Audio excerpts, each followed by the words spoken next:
The first motion alert came at 2:07 a.m., and for a few disoriented seconds, I thought I was still dreaming. My phone buzzed once on the nightstand, that sharp little notification vibration that feels louder in a dark room than it does during the day, and I reached for it automatically without opening my eyes.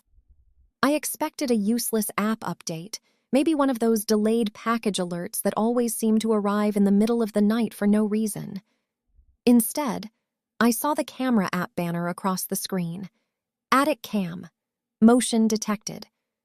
I sat up so fast the blankets twisted around my legs. There's a particular kind of fear that arrives before thought does. Not panic exactly, more like your body moving ahead of your mind because it has already recognized a pattern your brain is still trying to reject. I was alone in the house. Completely, absolutely alone. The realtor had said so. The inspector had said so. The locksmith had changed the front and back locks 2 days after closing, and I had checked every window myself because buying a house alone at 34 teaches you very quickly that no one else is going to do the worrying thoroughly enough. I opened the app.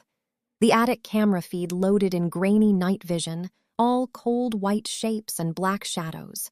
A sloped ceiling, exposed rafters, the plastic storage bins I hadn't unpacked yet, the old cedar trunk I inherited from my grandmother, a broken rocking chair the previous owners had left behind and I kept meaning to donate. Everything looked still. Then the playback started automatically from 10 seconds before the alert. At first, I didn't understand what I was seeing. The camera was mounted high near the pull-down ladder opening, angled toward the far wall of the attic. Most of the frame was empty floorboards and the backs of boxes. Then, in the lower right corner, something shifted. A dark shape, too low for a standing person, too smooth to be a rat or squirrel. The shadow moved again, and then I saw it clearly. A hand. Human. Fingers flattening briefly against the floorboards from somewhere just below the camera's edge, then disappearing again as if whoever it belonged to had heard something and dropped back out of view. My throat closed instantly. I replayed it once, then again. Each time the same thing happened, not a trick of light, not camera distortion, a hand, pale in the infrared glow, fast, controlled, real. I got out of bed without remembering making the decision to do it. My bedroom was on the first floor at the back of the house, and the attic access was in the upstairs hallway near the guest room. For one insane second, I actually thought about walking up there myself, as if seeing it in person might somehow make it smaller, more manageable, less impossible. Then the rest of my brain caught up, and I locked the bedroom door instead. My hands were shaking now, badly enough that it took me 2 tries to dial 911. The dispatcher answered with the calm voice of someone who has heard every version of human fear and cannot afford to absorb any of it personally. 911, what's your emergency? I kept my voice lower than I expected, maybe because some primitive part of me had already decided not to make noise that traveled upward through the house. I'm alone in my house, I said. And my attic camera just picked up movement. I saw a hand, there is someone up there. There was a beat of silence, then immediate focus. Are you in a safe room now? Yes, bedroom, door locked. Do you know if anyone else is inside the home? No, but I think they're in the attic. Stay where you are. Officers are on the way. Do not go upstairs. As if I needed convincing. I sat on the floor beside the bed with my phone in one hand and the camera app open in the other, staring at the attic feed like if I looked away, the shape might reappear in some worse, more complete form. The dispatcher stayed on the line, asked for the address, asked if I was armed, asked whether I had seen anyone enter the home tonight. No, no, no. Because that was the part that made it feel truly unsteady. This wasn't some obvious break-in with broken glass and a kicked-in frame and a sequence your mind already knows how to read. The house had been quiet all night. Too quiet, maybe. New houses always sound strange at first anyway. Pipes settling, wood shifting, air moving through vents you don't yet know well enough to distinguish from footsteps. I had spent the last 3 weeks teaching myself not to jump at every unfamiliar noise, because the house was 100 years old, and old houses are full of sounds that feel personal when you haven't learned them yet. Now every sound I had dismissed came back with teeth. The officers arrived in 6 minutes, though it felt much longer. I only knew they were there because porch lights moved across the curtains and the dispatcher said, "They're outside now. Stay on the line until they make contact." There was a hard knock at the front door and then a voice, low and clear. "Police department!" I almost cried from relief so hard it embarrassed me. 2 officers cleared the house first, then the third stayed with me while they checked upstairs. I heard heavy steps over my head, the attic ladder pulled down, flashlight beams hitting the hallway ceiling through the crack under my bedroom door. One of the officers asked if I wanted to wait outside. I said no immediately. I'm not sure why. Maybe because leaving the room would have made everything too real too fast. 3 minutes later, one of them came back downstairs. He was trying very hard to look calm. That did not help. "Ma'am," he said, "there is evidence someone has been in the attic." I stood up so quickly I had to put one hand on the dresser. "What kind of evidence?" He hesitated just enough to make me hate the answer before hearing it. "Sleeping bag, food wrappers, water bottles, a flashlight, some clothing." My body went completely cold. Not a person currently up there. Worse, in a way, a life, or the start of one. "Are they gone?" I asked. "We don't see anyone in the attic now. There's a vent panel at the far end that appears to open into crawl space access above the garage. We're checking the exterior." I stared at him. "How long has someone been up there?" "We don't know yet." But when he said it, I could tell from his face that the answer was not going to be days. They let me go upstairs after they finished the sweep. The attic smelled different than it had before. Not strongly. Just enough that once I noticed it, I couldn't stop noticing it.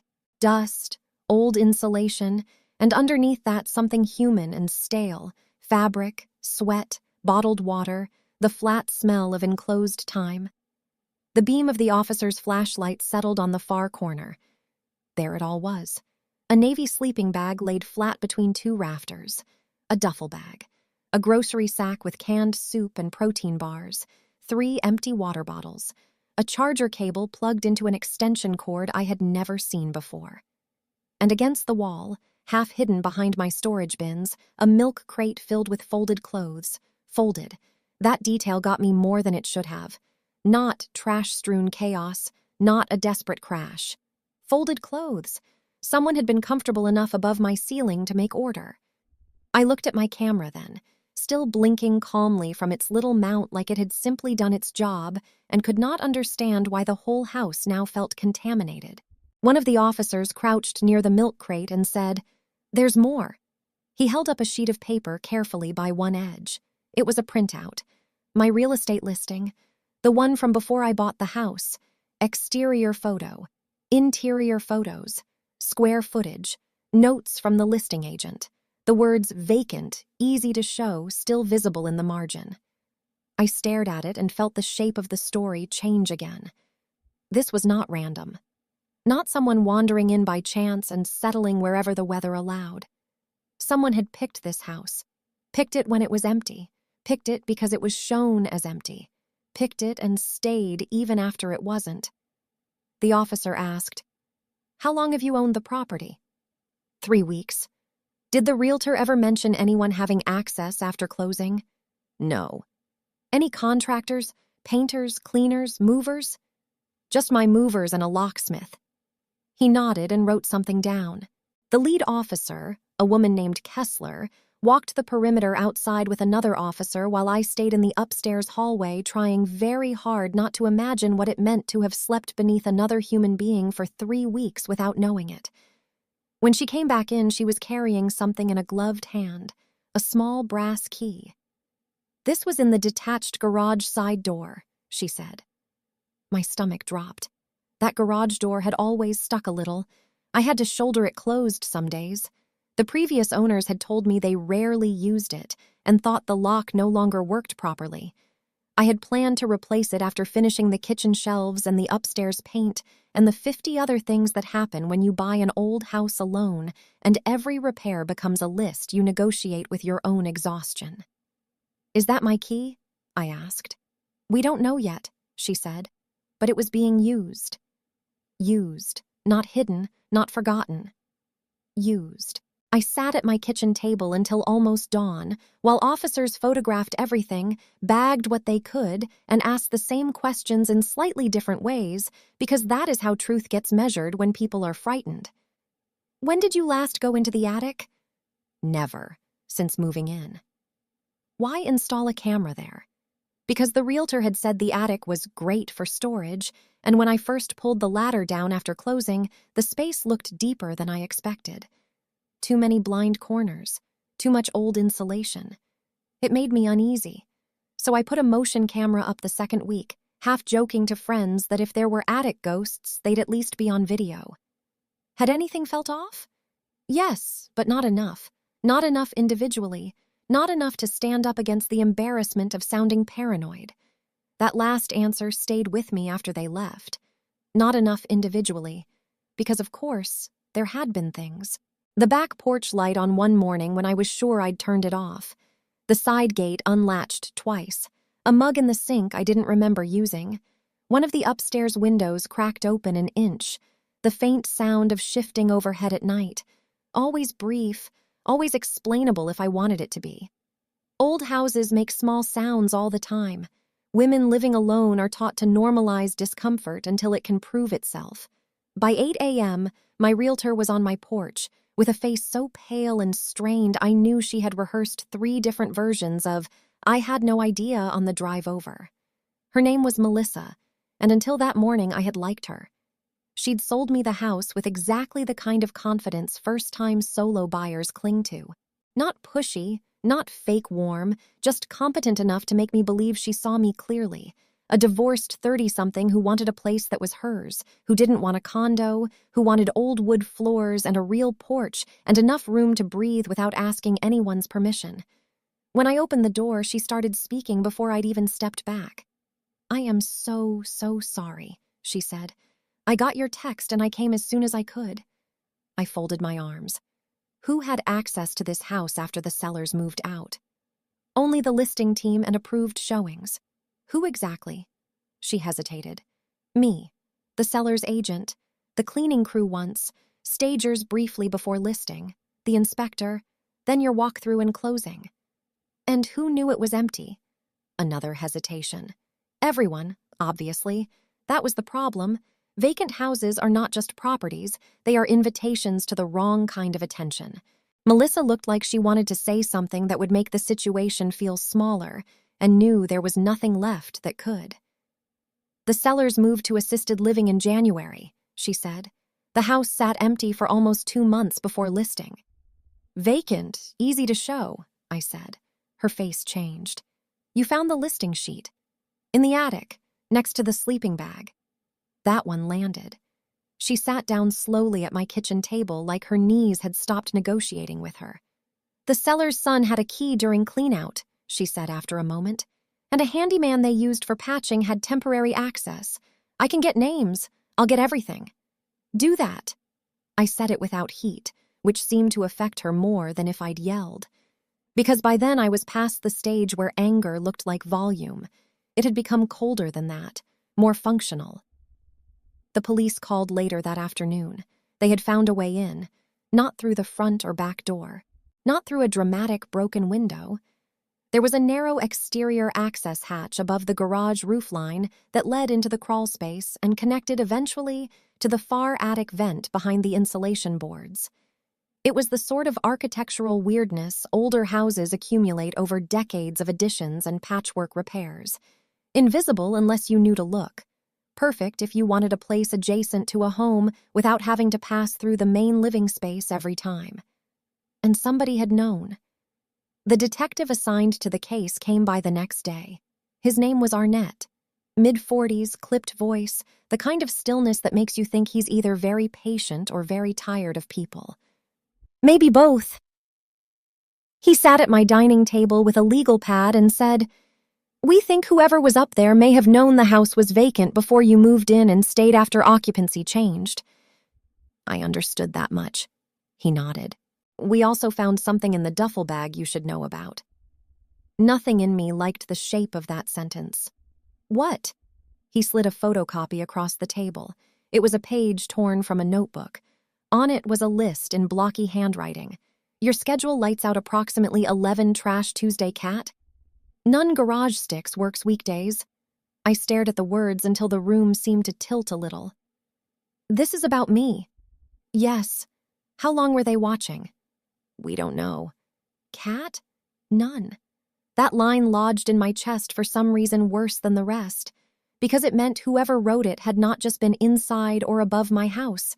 They had been observing enough to check for another living thing, enough to notice my patterns, enough to know when I was home, when I wasn't, what light I turned off last, how the garage door behaved. I had become a routine before I ever became a threat.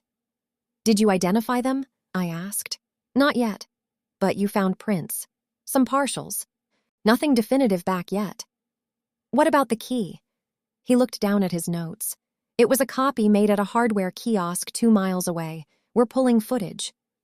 That should have reassured me. It didn't, because every answer so far had only made the person above my ceiling more deliberate. Not a drifter, not a teenager, not some random trespasser sleeping rough and leaving when discovered. A person who copied a key, who knew the access points, who watched my schedule, who stayed. That night I didn't sleep in the house. My friend Nora came over with takeout in a fury on my behalf so pure it almost felt medicinal. She walked room to room with me while I packed a week's worth of clothes and my laptop and the cedar trunk contents that suddenly felt too personal to leave. She didn't say, "You'll laugh about this one day," or any of the other terrible things people say when they don't know what to do with your fear. She said, "Take what matters first, and this one too, and no, you are not being dramatic," which was exactly right. I stayed with her for 4 nights. During the day, I was either at work pretending spreadsheets deserved my attention, or at the house dealing with locksmiths, contractors, alarm installers, and one security company rep who called the attic occupancy a wild edge case, which made me want to throw him into the yard. I had every lock replaced, the garage side door reinforced, the attic hatch sealed from the interior, motion lights installed across the yard, window contacts added, 2 exterior cameras upgraded, 1 floodlight aimed directly at the garage roofline. I also had the attic professionally cleared. That was worse than I expected.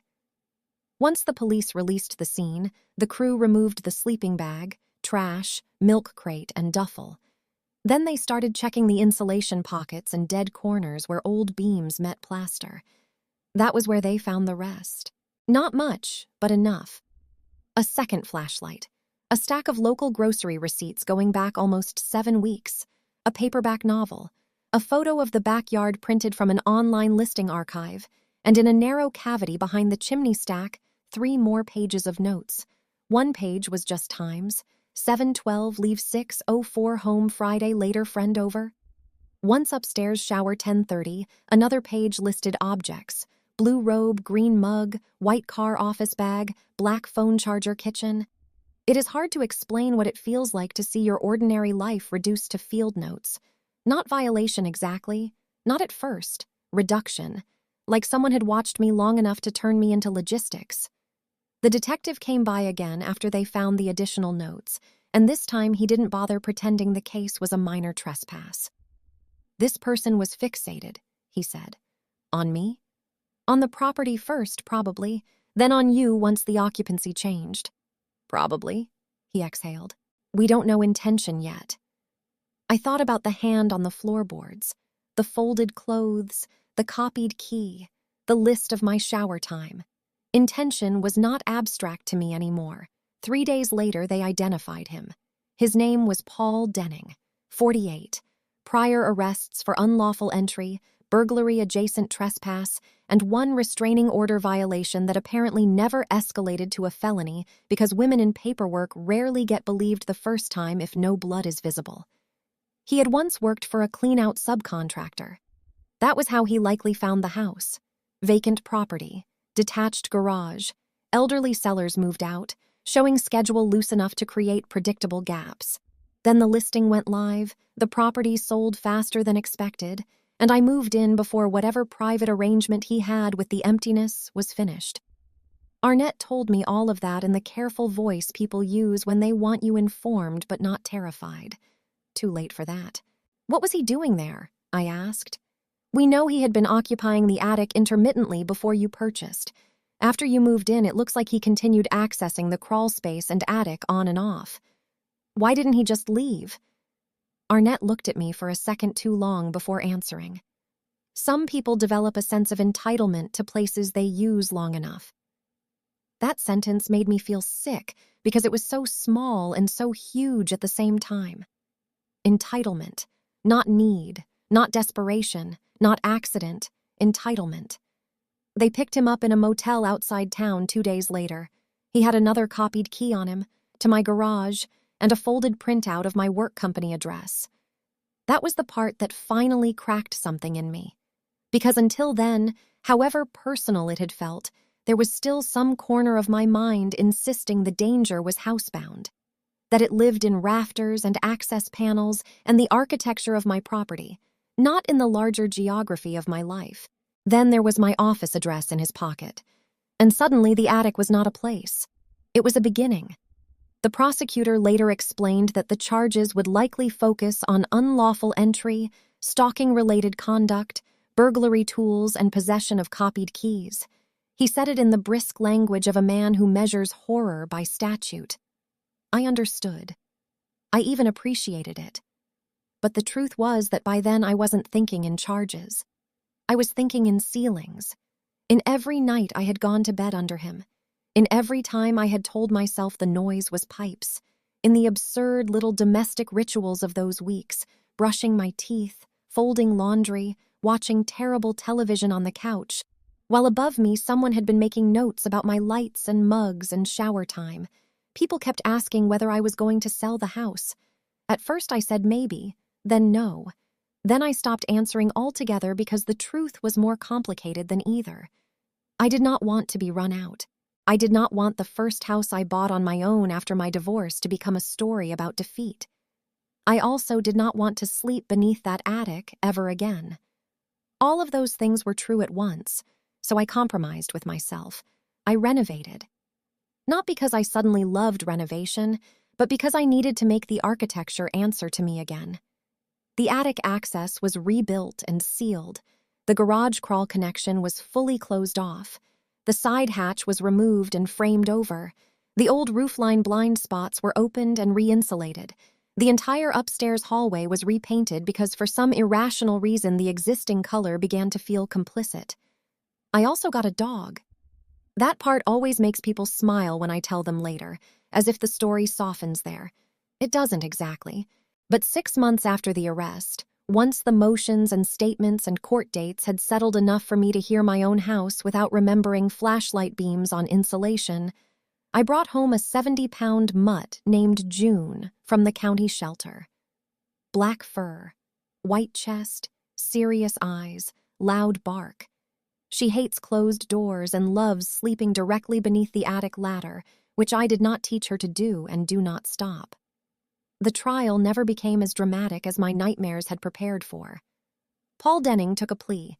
No apology, no big explanation, no cinematic confession about obsession or destiny or why my house specifically. Just enough documented evidence to avoid a riskier sentence and enough indifference on his face in the courtroom to make me understand something I still hate. For him, this had likely never been the defining horror of his life. It was an arrangement, a pattern. A trespass widened gradually until it touched a person. For me, it had split the idea of safety down the middle. That's how these things go. One person improvises violation, the other has to rebuild reality around it. I still live in the house. Most days it is mine again. Not fully in the way it was before, maybe never that, but honestly enough. The porch still catches late afternoon sun in a way I love. The upstairs windows still throw rectangles of gold across the floor in October. The kitchen is finally painted the green I wanted. June still sleeps like a bodyguard under the sealed ladder, and the attic camera still sends motion alerts sometimes when spiders cross the lens or the house settles hard in bad weather. Every single time, my heart jumps before logic arrives.